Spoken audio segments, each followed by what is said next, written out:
Assalamualaikum warahmatullahi wabarakatuh. Hai anak-anakku yang solih dan solihah semua, bagaimana kabar kalian hari ini? Semoga hari ini kalian semua tetap sehat dan bersemangat untuk beraktivitas dan beribadah. Nah, pada kesempatan kali ini jumpa lagi dengan Ustadzah Retno dalam pembelajaran seni budaya dan prakarya. Nah, sebelum kita mulai pembelajaran hari ini, mari kita bersama-sama awali aktivitas hari ini dengan membaca basmalah bersama. Bismillahirrahmanirrahim. Nah, pada kesempatan kali ini Ustadzah akan menyampaikan materi tentang mengenal karya seni patung.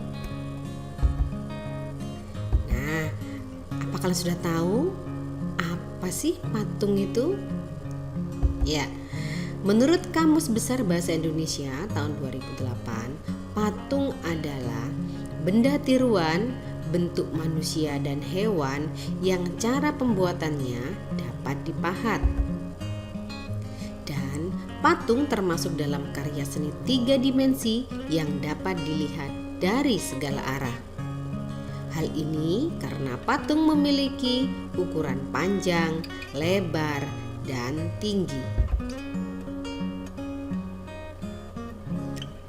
Nah, berikut ini adalah tujuan pembelajaran kita hari ini ya. Yang pertama adalah Anda semua dapat menguraikan pengertian karya seni patung. Yang kedua, Ananda juga dapat membedakan bentuk fisik karya seni patung berdasarkan fungsi, bentuk, jenis, corak, dan ragam. Dan yang terakhir, Ananda dapat memahami pengertian bentuk karya seni patung berdasarkan fungsi, bentuk, jenis, corak, dan ragamnya. Nah, berikut ini adalah berbagai jenis patung berdasarkan fungsinya. Yang pertama adalah patung religi. Nah, seperti pada gambar ini ada patung Buddha dan patung Ganesha. Di mana tujuan pembuatan patung religi ini adalah sebagai sarana ibadah dan bermakna religius bagi sebagian umat beragama. Dan yang kedua adalah patung monumen. Di mana tujuan pembuatan patung ini adalah untuk memperingati atau mengenang peristiwa dan kejadian bersejarah atau jasa seorang pahlawan di masa lampau. Misalkan Monumen Bung Karno, Monumen 11 Maret, dan Monumen Bung Hatta. Yang ketiga adalah patung arsitektur, di mana tujuan pembuatan patung ini adalah untuk menunjang dalam konstruksi bangunan dan bernilai estetika atau keindahan, misalkan patung Sphinx di Mesir. Yang keempat adalah patung dekorasi. Tujuan dari pembuatan patung ini adalah untuk menghias bangunan atau lingkungan taman, baik taman rumah maupun taman bermain, seperti pada gambar ya. Yang berikutnya adalah patung seni, di mana tujuan pembuatan patung ini adalah sebagai karya seni murni yang hanya dinikmati keindahan bentuknya. Nah, seperti pada gambar. Berikutnya adalah patung kerajinan, di mana tujuan pembuatan patung ini adalah untuk dijual sebagai bahan kerajinan karena dibuat oleh pengrajin. Nah, seperti ini ya bentuk patung kerajinannya. Oke, selanjutnya adalah bentuk patung berdasarkan bentuknya. Yang pertama adalah patung figuratif atau realis. Adalah patung yang dibuat dengan menirukan bentuk secara alamiah yang ada di kehidupan nyata. Contohnya patung hewan, patung pahlawan, dan lain-lain yang menyerupai bentuk aslinya. Dan yang kedua adalah patung non-figuratif atau imajinatif, yakni patung yang bentuknya terlepas dari wujud aslinya. Biasanya hanya menampilkan lekukan atau bagian tertentu dari objek, seperti pada gambar. Nah, yang berikutnya adalah patung patung berdasarkan jenisnya. Yang pertama adalah patung Sonde Bosi. Merupakan bentuk patung yang berdiri sendiri dan terlepas dari kanan kirinya. Patung ini tidak menempel pada salah satu sisinya. Contoh seperti pada gambar. Yang kedua adalah relief. Merupakan bentuk patung yang menempel pada permukaan dinding.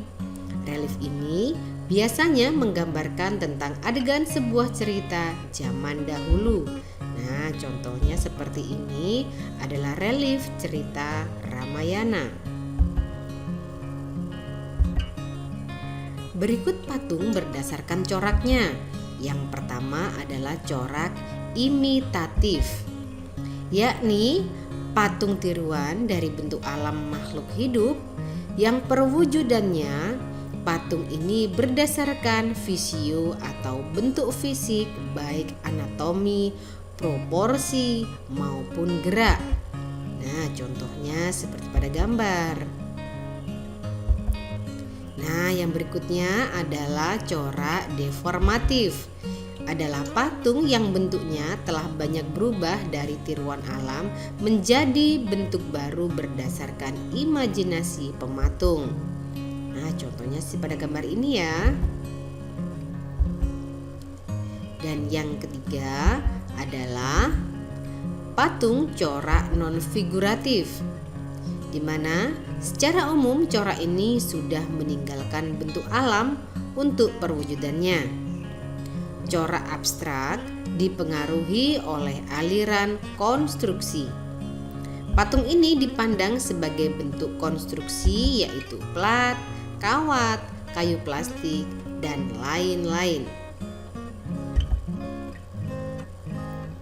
Yang berikutnya adalah patung berdasarkan ragamnya.